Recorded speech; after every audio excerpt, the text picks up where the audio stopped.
Olá, bom dia. No programa de hoje vamos falar sobre como fazer gestão dentro da política. A gente sempre te apresenta cases de empresas, mas entendemos que o momento é bom para te mostrar que os políticos brasileiros podem aprender a fazer um uso mais consciente do dinheiro público. Cada centavo da verba destinada aos parlamentares pode e deve ser controlado. Além disso, usando os mesmos parâmetros da análise que aplicamos na gestão das empresas, o parlamentar pode acompanhar se o trabalho dele está sendo eficiente. E para ilustrar como fazemos isso, convidamos o deputado federal eleito por Minas Gerais, Lucas Gonzalez, do Partido Novo, para nos contar como está sendo fazer política de olho nos indicadores que mostram se ele está sendo fiel ao que prometeu ao eleitor. Deputado, seja muito bem-vindo ao nosso programa. Obrigado, Tayana. Uma alegria estar aqui com vocês. Bom dia ao nosso telespectador que nos assiste. Uma alegria poder compartilhar aquilo que a gente tem feito lá em Brasília, na Câmara dos Deputados. Lucas, você está no seu primeiro mandato e recebeu 64.022 votos, que é considerado um número bem expressivo para um novato. O que te levou a concorrer? Bom, primeiro agradecer esses 64.022 votos, né? Há quem diz que a gente deve sempre gratidão aos nossos eleitores, e é uma verdade, porque sem isso não estaríamos na Câmara dos Deputados representando o povo de Minas. É verdade que esses votos nos elegem, mas a atuação parlamentar ela deve ser focada para todo o Estado e toda a população de Minas Gerais. Mas eu quero destacar, assim, duas motivações que me fizeram sair da minha vida privada, da minha família, da minha vida profissional e ir para a política. Primeiro, a indignação com a vida pública, a indignação com a corrupção, com a falta de gestão, com a falta de resultado, tudo isso que a gente vê nas manchetes dos jornais e que gera de alguma forma indignação. Eu saí da indignação e fui para a ação, né? E segundo, a falta de representatividade da juventude que não se via na política. Eu tenho hoje 31 anos, na época 29, e eu olhava para Brasília e falava, quem me representa nos meus ideais, meus sonhos, os meus valores? E não tinha ninguém, não tinha ninguém que eu me encontrava com esses ideais. E, da mesma forma, uma geração inteira que não se vê representada mais pela política. Então, essa ausência de representatividade e, ao mesmo tempo, essa indignação com o atual status na época da política me fizeram sair da minha vida privada e ir para a vida pública. E você começou cedo na empresa do seu pai, uma transportadora, certo? E lá você fez de tudo, passou por todos os departamentos, trabalhou em todas as áreas, seguiu rodando até chegar no cargo de diretor. Quais foram as características que você considera que foram importantes para você para ser um bom executivo? Primeiro, a empresa tem 54 anos, foi fundada pelos meus avós, e depois meu pai, juntamente com meus tios, começaram a trabalhar. E depois eu, com 18 anos, em 2006, lá comecei a trabalhar também. E costumo dizer que fiz de tudo na empresa, rodei vários setores da empresa. E a empresa familiar nos dá essa liberdade para aprender um pouquinho de cada setor, aprender um pouquinho de cada área. Mas o aprendizado maior, eu acho que é na questão de você saber ouvir e conciliar as diferentes expectativas. Expectativa do colaborador que trabalha com você, expectativa do seu cliente, expectativa do seu fornecedor, a expectativa do seu parceiro. Então, esse foi talvez o meu principal aprendizado dentro da empresa. Eu sempre gostei muito de gestão de pessoas, então também foi um outro aprendizado que eu tive dentro da empresa, que ganhou por 3 anos seguidos a melhor do Brasil para se trabalhar pela Você S.A., 14, 15, 16.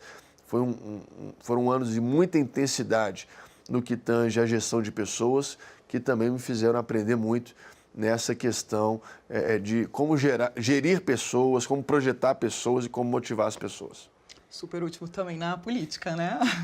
E agora que você está imerso nesse outro mundo, esse mundo da política, você não sente falta daquela vida de empresário, né? Daquela correria, de toda aquela dinâmica? Olha, a vida política também é muito corrida. E te confesso que a falta de rotina política é algo que eu gosto muito, porque eu também gostava disso enquanto empresário. Um dia você está em um lugar, outro dia você está em outro lugar, aí você tem que voltar para resolver um problema que surgiu urgente. Isso também acontece na política, né? Essa vida muito dinâmica, eu gosto disso e valorizo isso. É verdade que a vida privada, ela nos faz chegar a resultados de forma mais rápida e mais, digamos, autônoma, ou seja, eu, com os meus esforços, com a minha equipe, com a minha empresa, a gente consegue construir um resultado. Na política, você depende de outras pessoas, de outros fatores, porque eu tenho hoje 512 colegas parlamentares que eu não escolhi tê-los, né? Enquanto numa empresa, você escolhe quem trabalha com você. Lá na Câmara, você trabalha com quem as pessoas, o povo escolhe para trabalhar com você. Então, o ritmo é um pouco diferente. E, Lucas, você procurou a ajuda do Àquila logo que foi eleito. Qual foi a sua motivação? Qual era o seu objetivo na época? Eu queria inovar, queria fazer algo diferente, que, aliás, foi uma bandeira defendida por mim na minha campanha eleitoral, a inovação, foco em resultado. Mesmo valor da nossa empresa, eu trouxe esse valor para dentro do mandato e procurei o Àquila pela beleza que é o Àquila, no que tange a sua profissão, a sua competência, a sua experiência, não é? E trouxe o Àquila para dentro do nosso mandato para que nós pudéssemos juntos desenvolver indicadores, desenvolver metas a serem alcançadas, desenvolver ferramentas de controle do mandato, para que eu preze pela transparência, pelo foco em resultado ao longo desses 4 anos, agora faltando 2 anos e meio. Lucas, um dos temas mais presentes na sua campanha eleitoral foi o apoio ao jovem, tanto no mercado de trabalho quanto em busca de uma vida com mais propósito, inclusive reduzindo o número de suicídios. Por que esse assunto mexe tanto com você? Eu me lembro, uma ocasião, eu gosto de ler jornais às manhãs. Eu estava indo trabalhar e a manchete de um jornal dizia que 67% dos jovens brasileiros queriam deixar o país.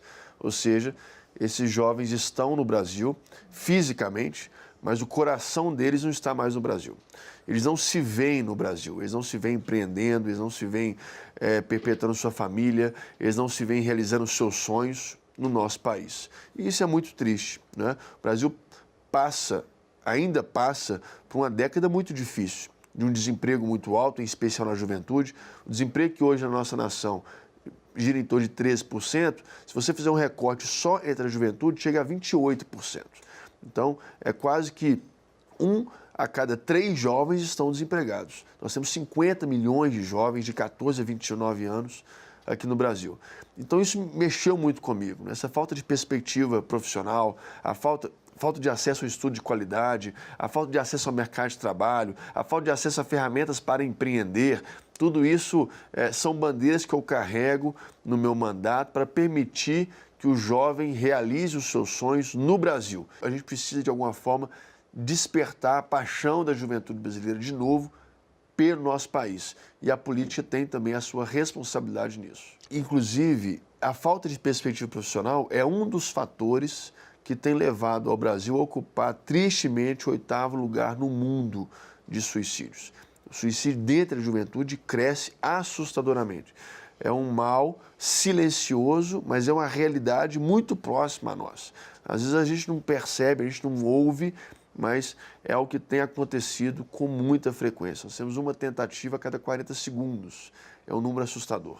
Então, é exatamente fatores educacionais, falta de acesso à saúde mental, questões familiares, mas também a falta de perspectiva profissional tem levado muitos jovens a se automutilarem e também darem fim à própria vida. É por isso que eu também presido a Frente Parlamentar de Prevenção ao Suicídio e Automutilação, que para nós é uma responsabilidade muito grande, ainda mais esse Setembro Amarelo, que celebra a vida, valoriza a vida, em especial também dentro da juventude. Esse é um assunto realmente muito triste, né? A gente tem que ajudar a mudar essa realidade.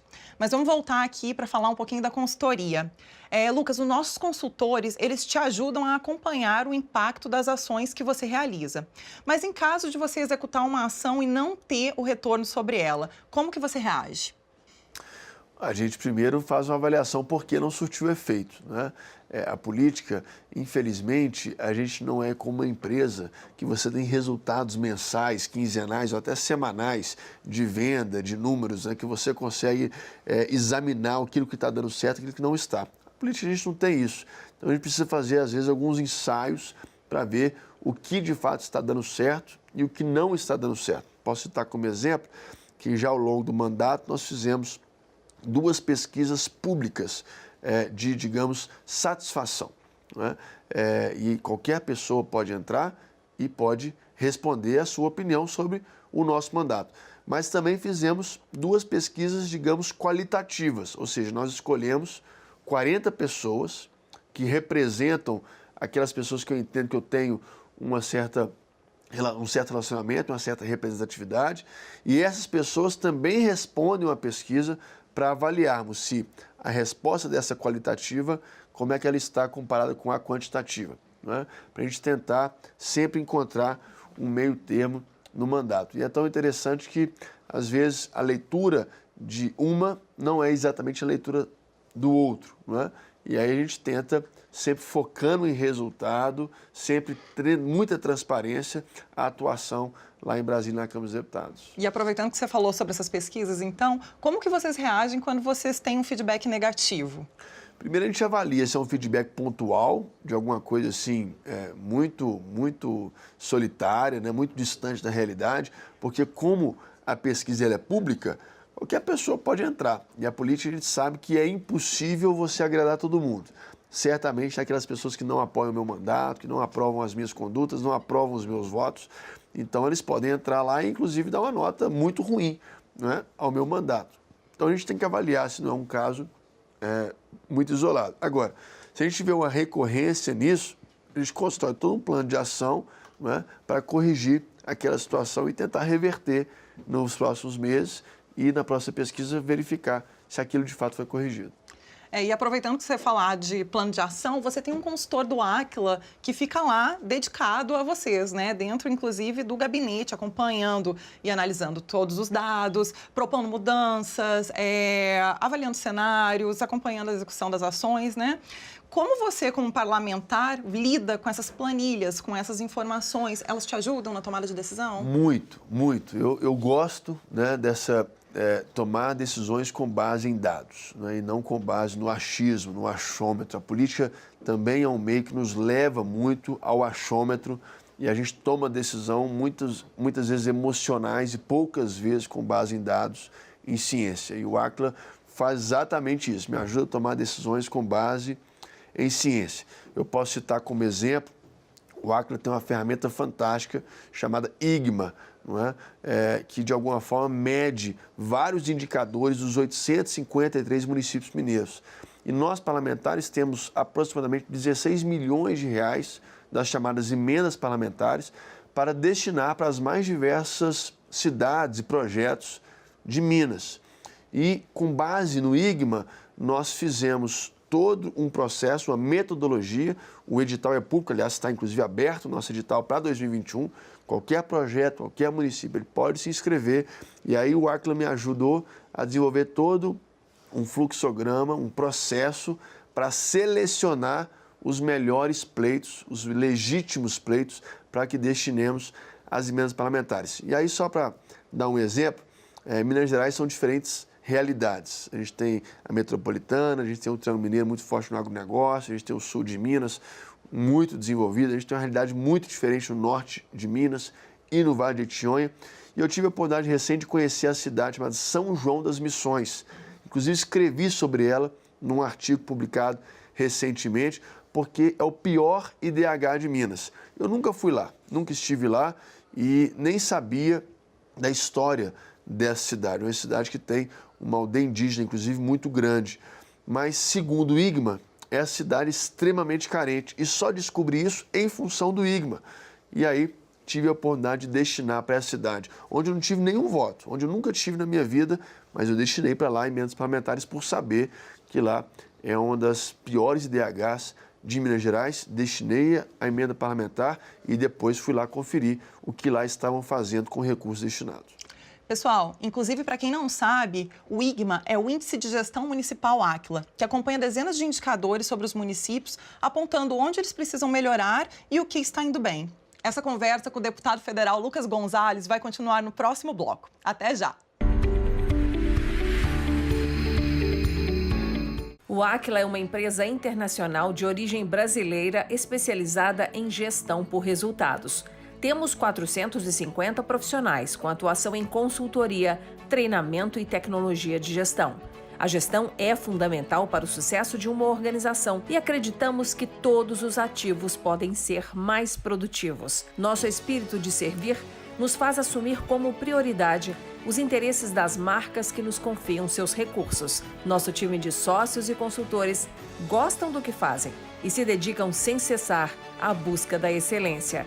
Oferecemos soluções avançadas de gestão para que empresas e órgãos públicos no Brasil e em diversos países ganhem mais eficiência e aprimorem sua performance. Nosso conceito de qualidade: lutar continuamente para entregar o melhor produto e prestar o melhor serviço pelo menor custo.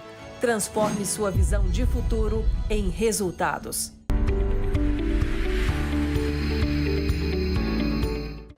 Estamos de volta com o programa Gestão com Identidade, que hoje está falando sobre os métodos de gestão aplicados no controle das ações realizadas por um deputado federal. Infelizmente, é incomum vermos um político se preocupar com eficiência e controle. E como estamos em ano eleitoral, entendemos ser bem adequado trazer esse assunto para você refletir sobre a importância dos nossos políticos se aproximarem mais da gestão, incluindo em seus gabinetes rotinas rígidas de controle sobre a verba concedida pelo orçamento público e sobre a eficácia do que os eleitos e suas equipes estão fazendo pelo bem dos brasileiros.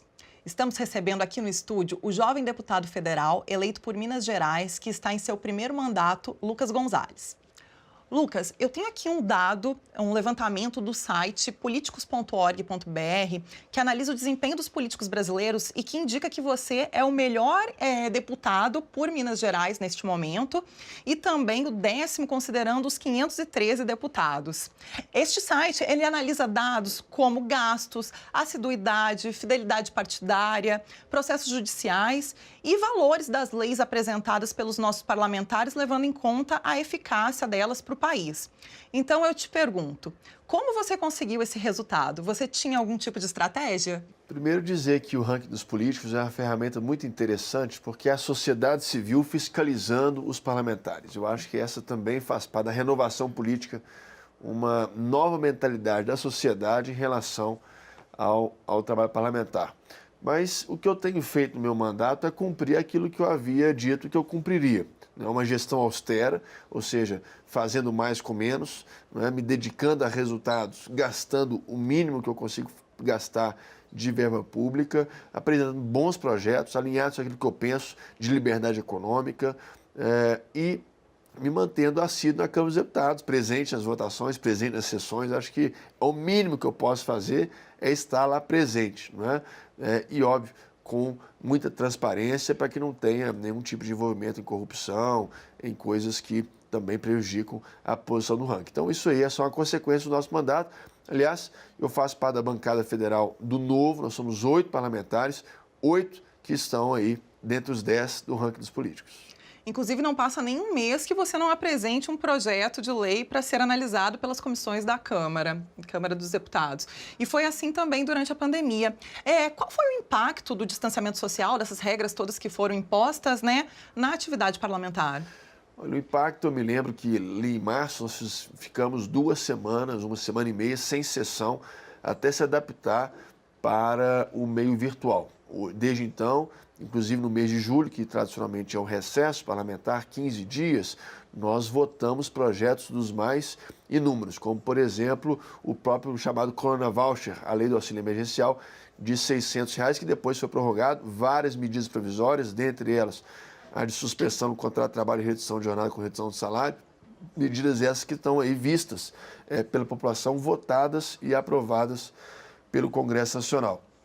E o maior impacto talvez tenha sido nas comissões. Por exemplo, ano passado eu tive a oportunidade de fazer parte da comissão de orçamento, uma comissão super importante para o nosso país. O orçamento do Brasil para 2021 é de R$ 1,520 bilhões.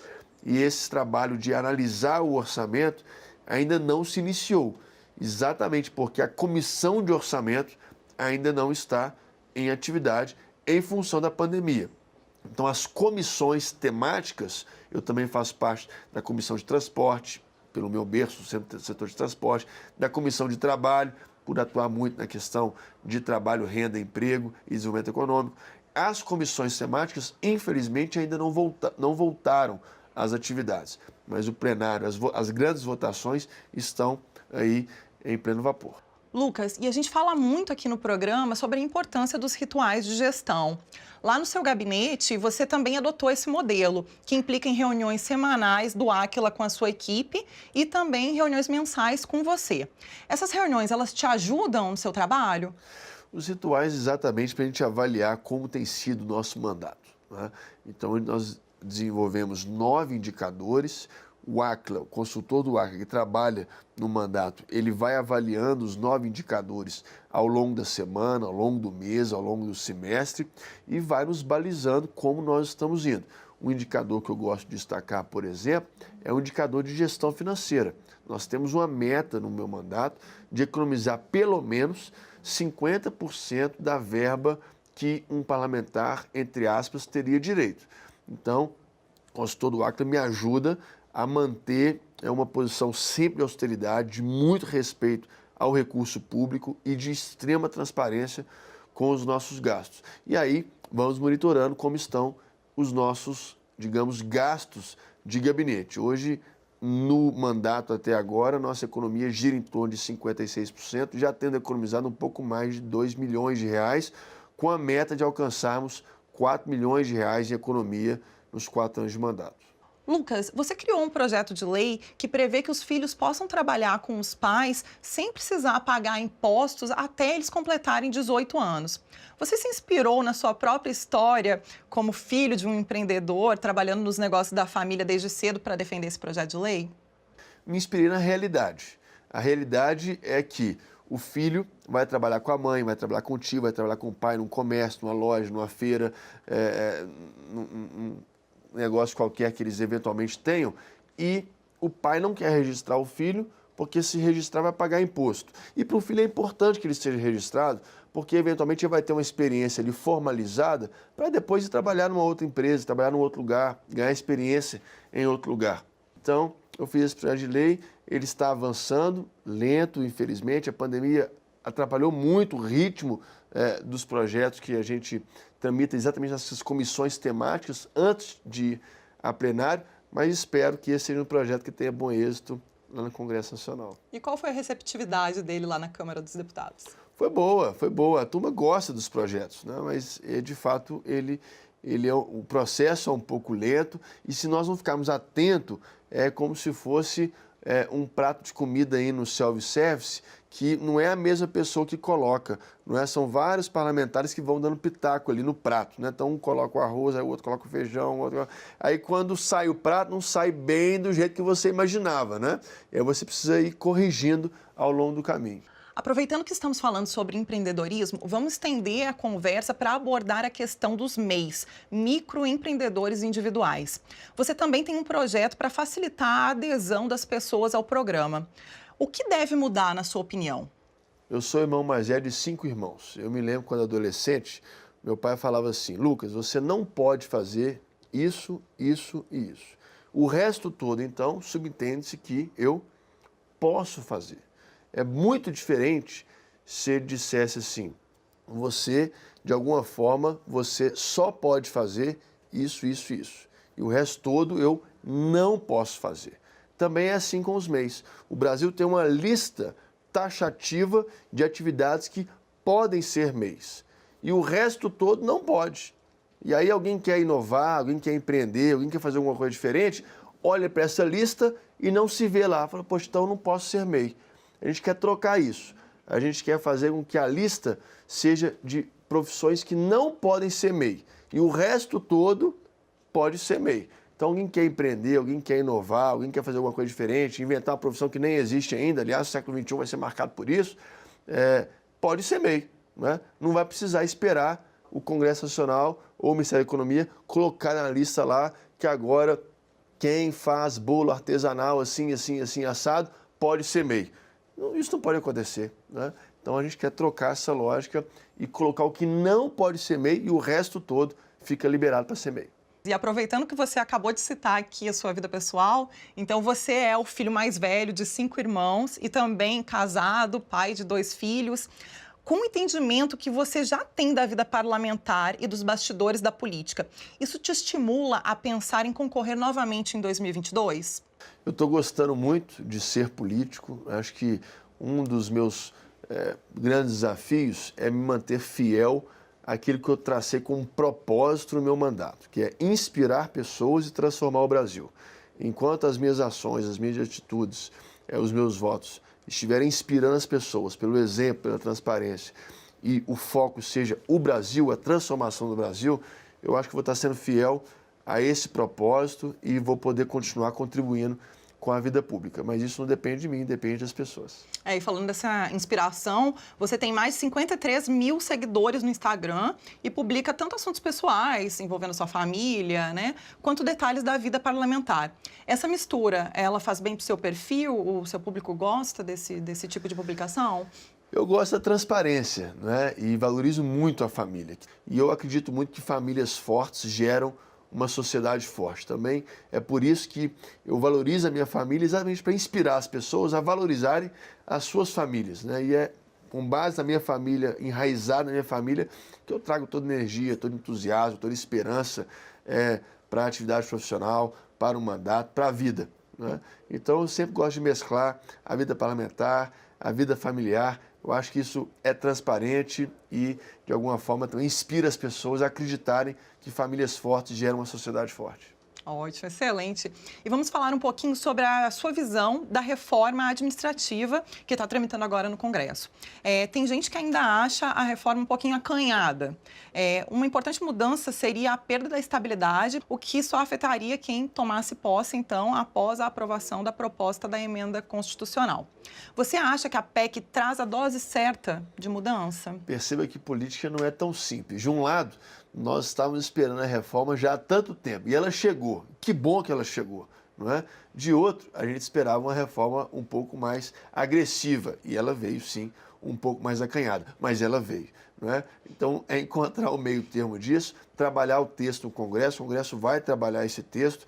Eu, no meu caso, para melhorar ainda mais a reforma administrativa, torná-la ainda mais eficaz e mais prática, mais de imediato e expandi-la no raio de atuação, nos 3 poderes, em todas as esferas, federal, estadual e municipal, para que a gente tenha, de fato, uma reforma administrativa necessária para o Brasil, trazendo de novo o país para uma caminhada de saúde fiscal. Hoje, dentro do nosso orçamento, que eu falei há pouco, de 1,520 bilhões de reais, quase 400 bilhões de reais é só para pagar a folha de pagamento. E a reforma administrativa pega exatamente essa fatia da pizza para ajustar esses gastos. E para a gente encerrar, vamos falar sobre a reforma tributária. Por que é tão importante a gente melhorar o ambiente dos negócios no Brasil, inclusive gerar mais lucro para o país? Que ponto de mudança você acha que é fundamental na reforma tributária? A reforma tributária está mais ou menos no mesmo estado da administrativa. A gente queria muito ela chegou, mas ela veio de uma forma que alguns gostam, outros nem tanto, e precisa ser melhorada no Congresso. O Congresso é democrático, todos lá estão representados, todos os partidos políticos lá estão e vão melhorando o texto, eu espero que melhorem o texto, para sair uma reforma tributária. Eu tenho dito que a reforma tributária não vai reduzir a carga tributária, mas vai deixar a coisa mais simples. Não é? O Brasil, um dos grandes problemas da nossa nação é a insegurança jurídica. Não é? E é uma reforma tributária que traga clareza tributária. Eu vou permitir que o investidor ele saiba, de fato, ao investir no Brasil, quanto que ele vai ter que pagar de imposto, quanto que ele vai ter que pagar de tributos, quanto que ele vai render para ele de volta. Você vai ter clareza nisso. Isso é muito importante, porque hoje o investidor olha para o Brasil e nem sabe quanto que vai ter que pagar de imposto, quanto que não é, quanto que é. É uma série de nuvens escuras e nós precisamos tornar esse céu bem mais claro para atrair investimentos. Acho que a reforma tributária e administrativa serão certamente as 2 grandes pautas aqui para frente até o final do mandato. Eu espero que o quanto antes sejam aprovadas, mas serão sim as grandes 2 pautas lá no Congresso Nacional. Lucas, muito obrigada pela sua presença aqui hoje. Eu te desejo muito sucesso até o final do seu mandato. Eu agradeço a oportunidade de estar aqui com vocês e faço um convite ao telespectador a acompanhar o nosso mandato pelas redes sociais. Obrigado. Bom trabalho. Nosso programa fica por aqui. Querendo rever ou compartilhar com os seus amigos empreendedores o conteúdo deste programa, é só acessar o YouTube da TV Band Minas ou do Áquila. E se você está com alguma dificuldade de gestão aí no seu negócio, manda sua dúvida para a gente que nossos consultores vão responder. Nosso e-mail é gestãocoidentidade@aquila.com.br. Semana que vem estaremos de volta com mais técnicas e cases de gestão para te ajudar a ser um gestor excelente. Obrigada pela audiência e até lá!